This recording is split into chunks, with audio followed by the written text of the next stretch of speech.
Bad Batch, Episode 10 Identity Crisis, and Episode 11 Point of No Return.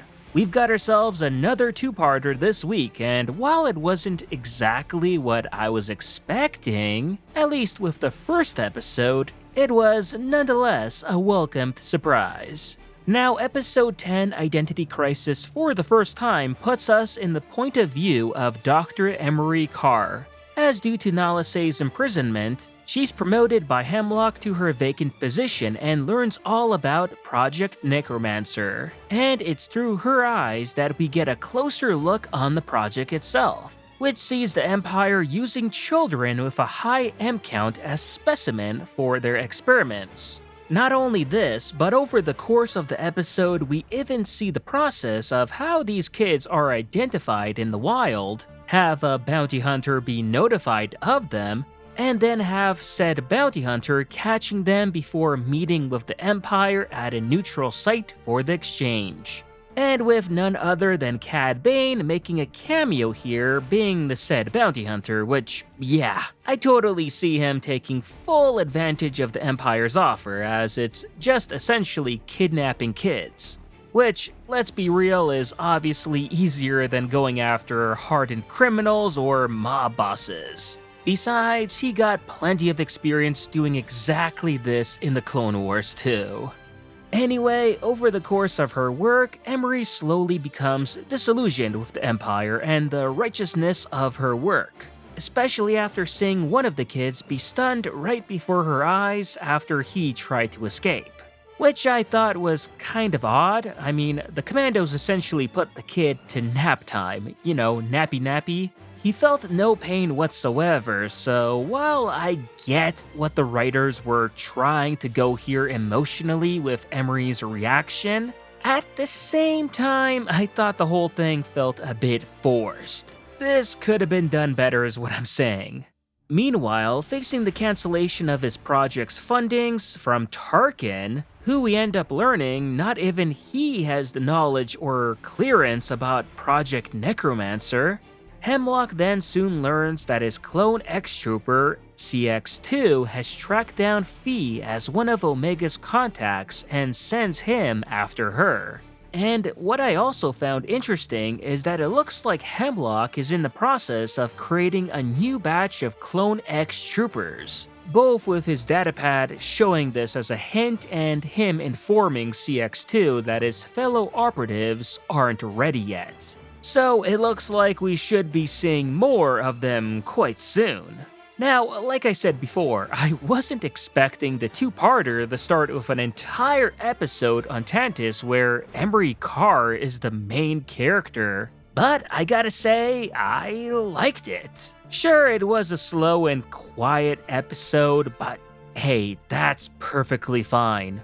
The amount of world building we got from this episode alone was great, and I'm glad we not only got an Empire-centric episode, but also one uncovering some of Tantiss' secrets, as I for one was getting annoyed with the writers' don't show, don't tell approach when it came to anything involving Hemlock's work on Tantiss.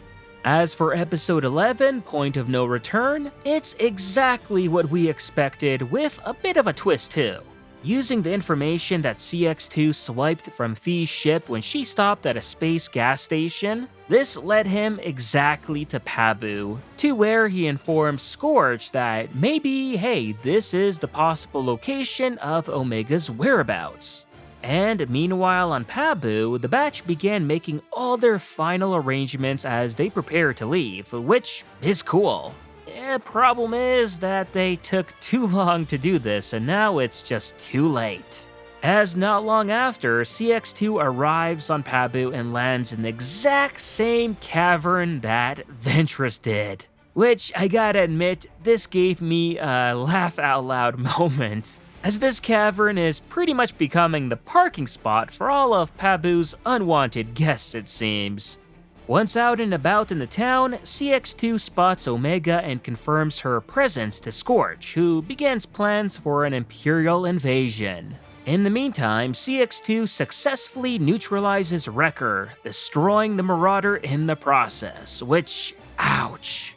Seeing that ship blow up like that gave me flashbacks straight to the Razor Crest turning to scrap metal in Mando Season 2. Because, yeah, we've been with this ship for a while now, so seeing it go out like that is a bit of a shame, and yeah, also a bit of a reminder that, hey, we're nearing the endgame of this show now.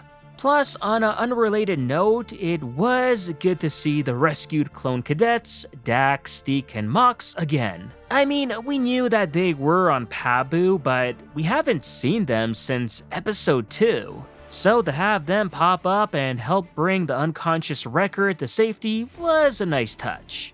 But yeah, with the batch's means of escape cut off and the Empire deploying their ground forces to cause unrest on Pabu, Crosshair and Omega try to evade their pursuers while Hunter leaves to steal a gunship in order to use it as a getaway vehicle. And while normally that would make for a good plan, I'm glad this episode doesn't go the traditional cartoony unrealistic route in letting the batch actually get away with it. Because Hunter does end up failing to hijack the gunship, which for me was another pleasant surprise and only raised up the stakes. As with No Way Out and seeing how the people of Pabu were suffering at the hands of the Empire because of Omega, she then decides to surrender herself, both to spare the residents of Pabu and to enable the batch to try and trace her to Tantus, coming up with a plan that would see Crosshair plant a tracker on CX-2's ship and give the batch direct coordinates to Tantus. And, well, as soon as I heard this, I thought to myself that no way is this going to work, right?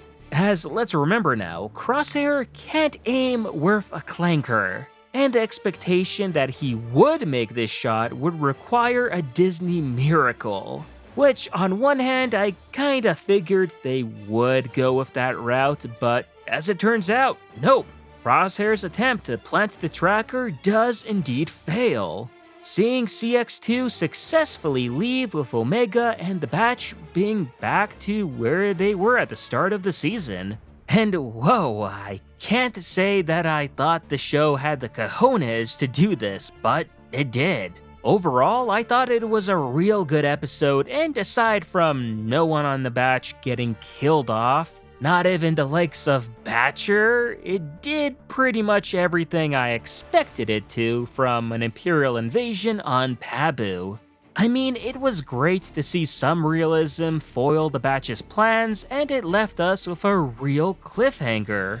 As how can the batch save or even locate Omega now? And besides, with only 4 episodes left this season, will it even be worth it for them to do so?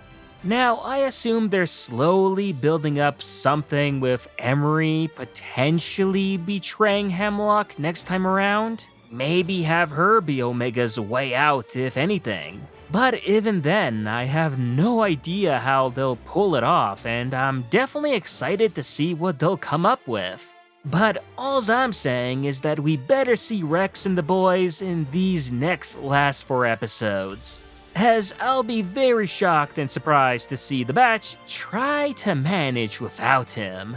Oof, I know I'd be calling Rex if I was in their place.